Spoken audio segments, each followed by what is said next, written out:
The coronavirus that first originated in Wuhan, China, is not the same one we see now all around the world. The strain of viruses we see now are mutated ones, as it keeps multiplying and copying itself into different versions. Recent studies tells us that there are about 6 strains of it currently, and these may be 10 times more lethal than the previous ones, spreading more faster or maybe less effective. Why the coronavirus evolved? What are those various strains? Does it affect the vaccine efficiency? Let's see.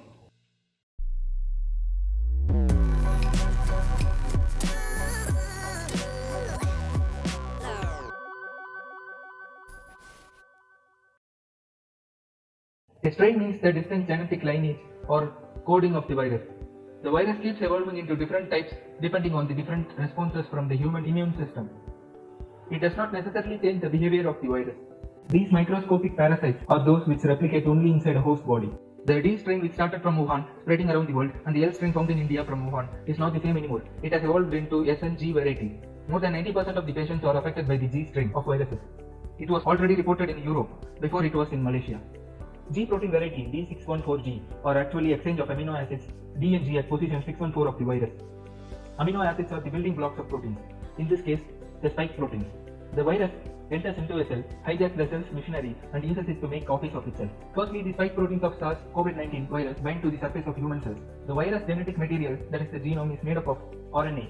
The virus releases its genome inside the cell and uses the cell's host protein to replicate its genome. The replicated RNA is assembled and packaged to form a new copy of the virus. Once new copies are made, they break out of the cell. Dead cells remain in the lungs and build up as debris. Sometimes small errors can show up in that replication. This is called mutation, basically a change in virus genetic code.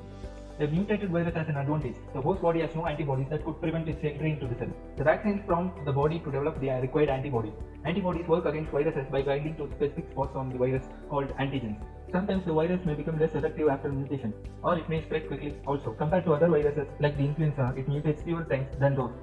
The change in its structure could reduce its effectiveness, which means the vaccines are more effective than it. Vaccines target different areas of spike protein. Therefore, mutations of any kind will not affect all of the vaccines in the same manner.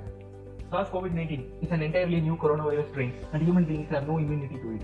Scientists are working on vaccines and also keeping an eye on how SARS-CoV-19 is mutating. What we can do best is we each and everyone must be responsible enough to stop it spreading by not forgetting to wear masks, wash or sanitize our hands, and eat healthy instead of roaming freely, making it spread, and expecting a vaccine to help us and save the day. Stay safe, stay smart. Thanks for watching. Like, share, subscribe, and don't forget to click the bell button.